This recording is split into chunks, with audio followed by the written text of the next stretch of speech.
Belanja online emang gampang banget ya. Kita tinggal ketik di pencarian, scroll, masukin keranjang, lalu check out dan bayar. Tapi kenyataannya nggak semudah itu. Ada banyak barang jelek yang dijual dan itu bisa bikin kita bingung mana barang yang bagus. Video ini berdasarkan pengalaman saya sendiri ketika beli barang di online shop. Saya sering beli handphone secara online dan nggak pernah ketipu sekalipun karena pakai cara ini. Sebenarnya, ini bisa juga dipakai untuk belanja barang tipe lainnya ya, misalnya elektronik, kamera, laptop, dan lain-lain. Tapi sebagai contoh dalam video ini, kita akan bahas tentang beli HP secara online. Barang yang bagus, itu pasti berasal dari toko yang bagus dan terpercaya. Dan sebuah toko online yang jadi rekomendasi, karena mereka juga jual barang yang bagus. Jadi ini saling berkaitan ya. Maka kita akan bahas 3 jenis toko. Toko palsu, toko yang meragukan, dan toko rekomendasi. Kita akan pakai contoh di marketplace Tokopedia. Toko palsu punya ciri-ciri dan pola yang sama seperti ini. Biasanya toko baru dibuat belum begitu lama. Nggak punya ulasan sama sekali, atau kalaupun ada, itu berasal dari dia sendiri. Harga produknya nggak masuk akal. Misalnya toko ini jual iPhone 15 yang masih baru 128 GB dengan harga 9,6 jutaan dengan keterangan garansi resmi Apple Indonesia atau iBox 1 tahun. Padahal harga dari iBox itu sendiri kalau kita lihat di website mereka jual 13 jutaan. Jadi dari mana mereka bisa dapat untung kalau jual segitu? Deskripsi barangnya kebanyakan hanya spesifikasi umum aja.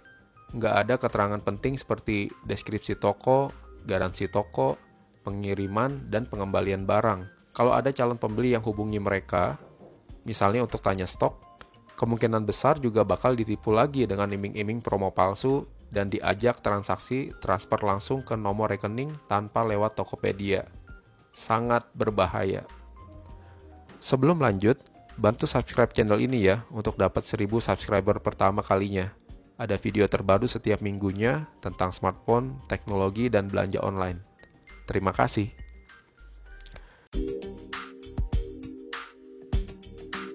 Ini sebenarnya nggak sepenuhnya penipu, tapi bukan toko yang bagus juga. Bisa jadi mereka punya banyak penilaian bagus, tapi lumayan banyak juga penilaian jeleknya.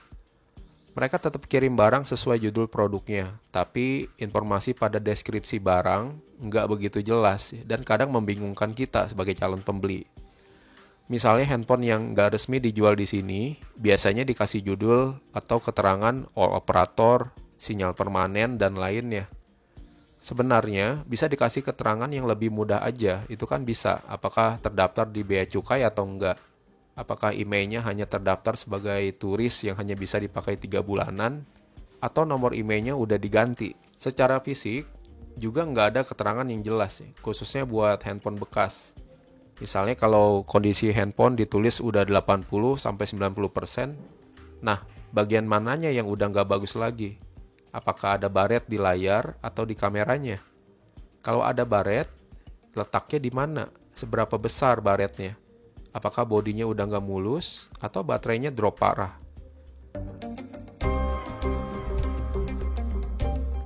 Toko yang bagus, mereka punya banyak penilaian yang bagus, tapi bisa jadi juga masih ada penilaian yang rendah ya, meskipun perbandingannya jauh lebih banyak yang bagus. Mereka jualan udah lama, pakai gambar produk asli, dan punya deskripsi barang yang jelas dan mudah dipahami. Ada juga toko yang mau kirim info tambahan kalau kita tanya mereka secara pribadi. Harga produk yang dijual masuk akal dan standar, bahkan mungkin bisa lebih tinggi dibanding penjual lainnya. Kalau di Tokopedia, biasanya jenis akun penjual mereka adalah Power Merchant Pro, dan Official Store. Nah, itulah beberapa hal yang bisa kalian perhatikan waktu belanja online. Lihat juga video pengalaman saya waktu beli iPhone dan Pixel di Amazon US. Dan waktu saya juga pertama kali belanja di Alibaba. Bantu like dan subscribe channel ini ya kalau kalian suka. Terima kasih.